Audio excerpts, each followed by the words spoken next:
Brought to you by TechnoSpark 20 series smartphones. देखो, मैंने हमारी कांग्रेस की एकजुटता की बात करी, बीजेपी की एकजुटता की बात नहीं करी है। उनकी पार्टी का अंदरूनी मामला उनकी वो जाने। तो किसे देखते हैं जसप्रीत मीणा ने खुले मन से गुरुलाल मीणा को साफ कहा और गुरुलाल मीणा ने भी किसी देखते हैं। देखो, मेरा स्वयं का व्यक्तिगत ये नजरिया है और व्यक्तिगत सोच है।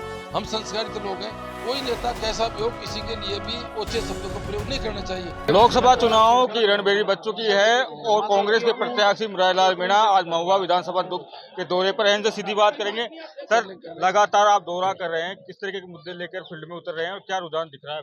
देखो, बीजेपी की 10 साल की जो केंद्र सरकार की कार्यप्रणाली है, जो उन्होंने झूठे वादे किए थे जनता से, उनको पूरे नहीं कर पाए, उनको लेकर हम जनता के बीच में जा रहे हैं। साथ साथ में उन्होंने एक हिटलर साहब मचा रखी है। एक घोषित इमरजेंसी केंद्र ने घोषित कर रखी है, जिसमें मुख्यमंत्रियों को बंद किया जा रहा है।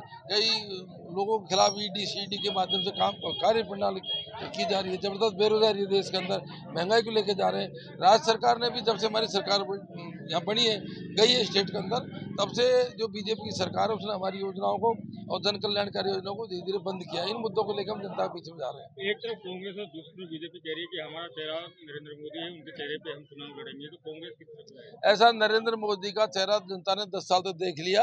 अब उनका बुखार जनता से उतर चुका है कि मोदी जी मीडिया में दिख रहे हैं। वोट पड़ने से पता लग जाएगा मोदी जी का इस बार सुपड़ा साफ होगा। देखा ही जा रहा है कि आप जब भी जनसभाएं पब्लिक के बीच में जा रहे हैं, आरक्षण का मुद्दा लगातार पब्लिक को समझाना चाहते हैं, क्या है ये सब? क्या ऐसा है जी, मोदी जी आरक्षण का मुद्दा नहीं, कई मुद्दे हैं। प्रजातंत्र का मुद्दा भी है। आरएसएस वाले लोग संविधान संशोधन करने की उनकी भावना है, वो 400 पार की बात कर रहे हैं। और जब संविधान संशोधन की बात करेंगे तो सारी चीजें इफेक्ट होंगी।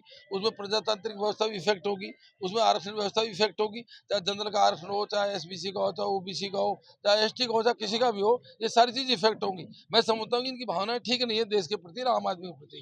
जी, सीधी सी बात करें, अगर 2 साल लोकसभा की बात करें तो कांग्रेस का पिछले विधानसभा चुनाव में प्रदर्शन अच्छा नहीं रहा था। कितना मुश्किल लगता है कि लोकसभा चुनाव में कितनी तकलीफें हैं? पिछले विधानसभा चुनाव में हमारे कांग्रेस मात्र 86,000 वोट से पीछे थी ओलार लोकसभा के अंदर। और जो 4 महीने में यहाँ की सरकार की कार्यप्रणाली रही है और हमारे सारे कार्यकर्ता एकजुट होकर काम कर रहे हैं, मुझे पूरा विश्वास है और बहुत भारी बहुमत से कांग्रेस जीतेगी। आपने एकजुटता की बात की, लेकिन बीजेपी में 2 बड़े नेता हैं जो साफ की राजनीति में फंस गए हैं। आपको क्या लगता है, किस तरह देखते हैं? देखो, मैंने हमारी कांग्रेस की एकजुटता की बात करी, बीजेपी की एकजुटता की बात नहीं करी है। उनकी पार्टी का अंदरूनी मामला उनकी वो जाने। तो किस तरह देखते हैं जसप्रीत मीणा ने जिस तरह खुले मन से गुरुलाल मीणा को साफ कहा और गुरुलाल मीणा ने भी कुछ की ली, उसको किस तरह देखते हैं दोनों? देखो, मेरा स्वयं का व्यक्तिगत ये नजरिया है और व्यक्तिगत सोच है। हम संस्कारित लोग हैं। कोई नेता कैसा भी हो, किसी के लिए भी ओछे शब्दों का प्रयोग नहीं करना चाहिए। गुरुलाल मीणा बीजेपी के हो सकते हैं, लेकिन वो भी एक सम्मानित नेता है, बड़े नेता है। उनके लिए साफ शब्द बोलना, मैं समझता हूँ, ये बहुत ही गलत चीज है। क्या लगता है कि ईआरसीपी का भी एक अहम मुद्दा बना के चल रही है बीजेपी की? हमने एमयू साइन कर दिया, कांग्रेस की राजनीति करती है। ऐसा बीजेपी केवल ड्रामा करती है।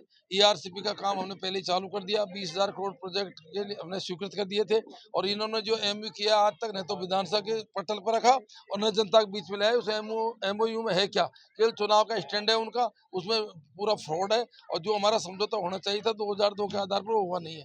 क्या पब्लिक तक ये मैसेज पहुंचाने में सफल हो पूरी जाएंगे? जनता दौसा की जानती है, क्योंकि दौसा की जनता ने सबसे ज्यादा संघर्ष किया था ईआरसीपी के लिए।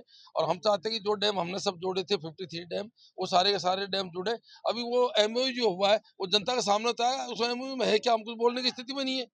लेकिन प्रधानमंत्री कोटपुतली आए थे तो काफी कुछ लेके गए हैं कि अब की बार हम विकास के मुद्दे पे काम करेंगे, जो विकास रह गया है उसको देंगे। रेल लाइन दे दी दौसा को, प्रधानमंत्री झूठ बोलते हैं, असत्य बोलते हैं। दौसा को रेल लाइन स्वर्गीय राजेश जी पायलट ने 1998 में स्वीकृत करवाई थी, दौसा से लेकर गंगापुर सिटी। उसमें मोदी जी का कोई हाथ नहीं, इन्होंने डिले किया और उसको 20 साल पूरा किया है। तो क्या लगता है फिर जो राजनीति उठापटक चल रही है पूरी राजस्थान में, किस तरह से देखते हैं? ऐसा है, हमारे दौसा सीट मैं गारंटी के साथ में कह सकता हूँ बहुत जबरदस्त वोट से जीतेगी। हमारे सारे कार्यकर्ता लगे हुए हैं। क्या इसलिए लगता है कि पिछली बार सबसे कम वोटों से हारने वाली सीट थी दौसा, तो अब की बार क्या लगता है? पिछली बार आखतीज के सावे थे, मांडे थे, हमारी पोलिंग परसेंटेज कम हो गई थी। पिछली बार हमारे कार्यकर्ताओं ने बहुत मेहनत करी और जहाँ पर हम खड़े हैं जिस विधानसभा में, वहाँ पे 18,500 से कांग्रेस जीती थी। मैं समझता हूँ इस बार उससे भी डबल वोटर जीतेंगे हम। शादी तो अब की बार भी है सर।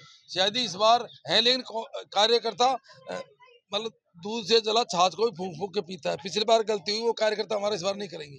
बिल्कुल, धन्यवाद। बातचीत करेंगे तो ये थे मुरारीलाल मीणा, जिन्होंने बीजेपी पर जमकर तिवारी हमला बोला है। संदीप मीणा, दौसा, राजस्थान तक।